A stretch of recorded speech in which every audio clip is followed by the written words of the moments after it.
The story of Donald Trump's rise in America does not begin with a campaign slogan or even with a vote. It begins in living rooms, in boardrooms, and in a country that was quietly aching for anyone who would smash the system that many believed had stopped listening to them. It begins, as Anthony Scaramucci recalls, with a kind of restless electricity in the air. Ordinary Americans, from steelworkers in Ohio to farmers in Iowa to small business owners in Florida, were tired.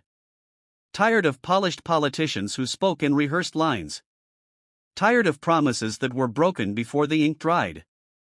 Tired of feeling invisible in a nation they had built with their own hands. And then came Trump. Loud. Unfiltered. Brazen. He wasn't polished. He wasn't perfect. In fact, by every conventional measure, he wasn't supposed to succeed. But that was exactly why he did. People weren't drawn to him despite his flaws, they were drawn to him because of them. His sharp tongue, his defiance, his refusal to bow to Washington etiquette, these were not weaknesses. For millions of Americans, they were proof that he was one of them, fed up, impatient, and unwilling to wait for permission to be heard. Anthony Scaramucci, who once stood inside Trump's orbit, remembers the contradictions vividly. Donald could walk into a room and make you feel like you were the only person there. He could also leave you questioning everything about him the very next moment. That's the power he had, charisma mixed with chaos. Ramin Setoodeh, observing from the outside as a journalist, saw something different but equally undeniable, a story unfolding that was larger than politics. Trump had become a cultural mirror, reflecting back the frustrations, the fears, and the secret hopes of a fractured nation. To his supporters, he wasn't just a candidate, he was a battering ram against the very system they despised.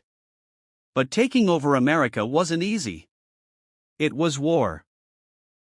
On the media, on the establishment, on truth itself. Every speech was a firestorm. Every tweet was a headline. Every rally felt less like a political gathering and more like a revival. People who had never voted before were showing up in droves, wearing red hats like uniforms, chanting slogans that turned into anthems. Behind the scenes, though, the challenges were immense. Trump's campaign was often messy, filled with turnover and infighting. Advisors came and went. Critics mocked him as a clown who would flame out by the first primary. Scaramucci himself entered the administration with optimism, only to be consumed and spit out by the very tornado he had helped to fuel. It was like stepping into a hurricane, he admits. The power, the speed, it was overwhelming. If you weren't careful, you'd be gone before you even knew what hit you.